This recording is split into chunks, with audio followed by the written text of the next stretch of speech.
Medina की सुनहरी गलियों में एक यहूदी आलिम इल्म की तलाश में इमाम अली अलैहिस्सलाम के दरवाजे तक पहुंचता है। उसने मुअद्दब लहजे में कहा, ए अली, मैं आपसे इल्म का मुकाबला करना चाहता हूं। इमाम अली अलैहिस्सलाम अपना हाथ आगे बढ़ाते हैं, मुट्ठी मजबूती से बंद, चेहरा नूर में छुपा हुआ, और फरमाते हैं, बताओ मेरी मुट्ठी में क्या है। यहूदी पूरे तमाद लहजे में बोलता है, आपके हाथ में एक अंडा है जो पहाड़ी पर मौजूद कबूतरी के घोंसले से उठाया गया है। इमाम अली अलैहिस्सलाम हल्की मुस्कुराहट के साथ फरमाते हैं, तुम्हारा जवाब दुरुस्त है। फिर वो अंडा खोलकर दिखाते हैं और कहते हैं, अब इसे वहीं वापस रखो जहां से उठाया था। यहूदी सर झुकाकर कहता है, ए अली, इतनी ताकत मुझ में नहीं, मैं इसे वहां वापस नहीं रख सकता। इमाम अली अलैहिस्सलाम नरमी से पूछते हैं, ये इल्म तुम्हें कहां से मिला?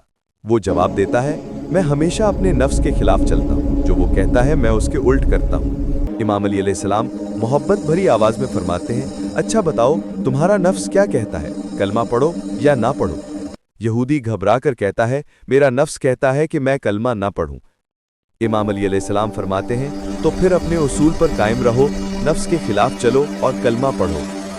यहूदी के दिल पर सच उतरता है, वो आंखों में नमी लिए कलमा पढ़ता है और अशहदु अन ला इलाहा इल्लल्लाह व अशहदु अन्न मुहम्मदन रसूलुल्लाह।